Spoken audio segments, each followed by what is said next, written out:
Yo guys, Joe Strong here. Want to have a quick chat with you about intermittent fasting. How useful is it? How can we use it? And is it restricting our gains? All right, so first off, intermittent fasting is quite simply just time restricted feeding. We're giving ourselves a daily window where we can actually take in calories. The rest of the time, we are not taking in any calories. We're sipping on water, doing what we got to do, but no calorie or food intake outside of our feeding window. Now, what does this do for us? It can help people restrict their calorie intake, restrict their food intake if they really struggle with things like late night snacking or just taking in too many calories through the day, but they don't want to actually track their food. They have a bad relationship with counting calories, something like that. It never really worked out for them. You gotta try an alternative, all more to them. Now, is this successful for a lot of people? Yes, most definitely. There's tons of communities, places like Reddit, Facebook, or just around the world, people that don't always want to be as analytical or have the relationship with food that comes with tracking calories or tracking everything you eat. I know personally doing it a lot, you kind of get into this robotic mode of counting every single calorie. You can't just look at food, you can only look at how many calories are in that food, and it kind of plays some tricks on you. So this is a healthy approach people can take and keep that healthier relationship. Now, how effective is it? Of course, it's very effective. For some people, it can be a little bit too loose for others, to still allowing as many calories as you want within that window. If it is short enough, say you're doing 20 hours off, so 20 hours fasted, 4-hour feeding window, it's tough to get a lot of food in within just those 4-hour windows, unless you go to an all-you-can-eat sushi joint and you're really down on the all-you-can-eat desserts. It's going to be tough to get into an excess of calories within that 4-hour feeding window. The most common, however, is that 16 and 8 feeding times. So you have 16 hours fasted, 8 hours eating. For a lot of people, myself included, when I was first starting on my weight loss journey, that just means skipping breakfast.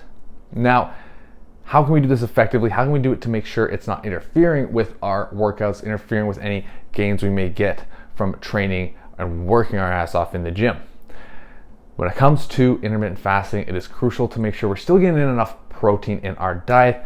Now, a very simple rule of thumb you can utilize for this is 1 gram per pound of body weight is the general rule that you hear a lot of people say. This can be a bit tougher for people that are a bit higher on the body fat percentage, and it doesn't totally work in 100% of cases. I think a stronger rule of thumb can kind of be 1 gram of protein per centimeter of height. So just convert your height from feet and inches in towards centimeters. Give you a rough approximation. Give or take 10%. It is not do or die, hitting that number. Gains, getting below it, no gains. It's not simple like that. Trying to make sure we get in enough protein. Now, when it comes to getting that food in, we want to make sure it's somewhat centered around our lift or training for the day. This is going to mean about an hour to an hour and a half before our lift, before our workout, we're getting some sort of protein source and some sort of carb source. Carbs provide us the energy for our workout. Protein creates that anabolic environment that's going to stimulate our body to build muscle, produce some sort of muscle protein synthesis response as well prior to our training. So then when we start breaking down our muscle, we start working hard, stressing our body, it's in the state where it can actually start repairing itself and building more muscle. As well, working out in a fasted state could see some resulting catabolism or breakdown of your muscle for energy if it is really leaching for it. If you go from a nighttime fasted state all through the night, and then you have a bit in the morning, and then you go for your lift, your body's used up a lot of its glycogen just to keep yourself going through it. So glycogen is our stored carbs. So if our body's used a lot of those glycogen stores, we're not gonna have a ton of energy for that lift. That's why a pre-workout meal with some sort of carb source, think something easy like banana, oatmeal, grains. So you see powerlifters sometimes just throwing in Sour Patch Kids, throwing in some candies. It is what it is. Personally, if it fits your macros, just go for it. It's all going to work out, all equals the same things in a body composition point of view. Now, as well as after the workout, post-workout, we're also going to want to make sure within about an hour to 90 minutes after that workout, we're also getting some sort of protein source in. Another meal. Now, if we're only eating within that 8-hour time window or whatever time window you've given yourself for your intermittent fasting, you'll most likely be getting in that meal afterwards, as people tend to get hungry after working out as well. We want to curb that hunger, feed our muscle, feed our body, give it the energy and nutrients it needs to recover from that stressful bout. Now, when it comes to some external or extra benefits that we can get from our intermittent fasting as well, if we're going to do cardio or you're an endurance athlete as well, there is some research that talks about fasted cardio leading to greater fat burning effects from training. Now, what we also see from the literature, this came out a little bit afterwards, a lot of those headlines coming out saying that we get extra fat burning from our fasted cardio. That is true. During your workout, if you're in a fasted state, your body will be burning more fat.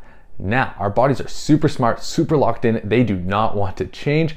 What's going to happen the rest of the day is your body's just going to prioritize utilizing more carbs. It's going to utilize other energy sources, and through the rest of your day, it's going to be a bit more evened out, as if you had done your cardio in a normal fed state as well. So at the end of the day, there's not a huge resulting fat burning at any extra rate from doing that fasted cardio.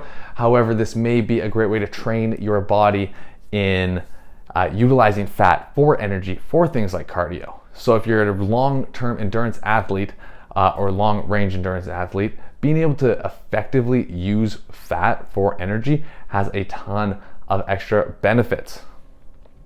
So all in all, intermittent fasting, very simple, just restricting those windows. Great tool if you don't always like tracking your calories, don't always want to be thinking about how many calories you have left for the day, what you have left to spend almost.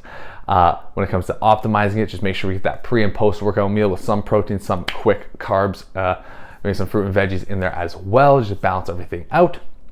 And just making sure you're being consistent with it, working your ass off in the gym.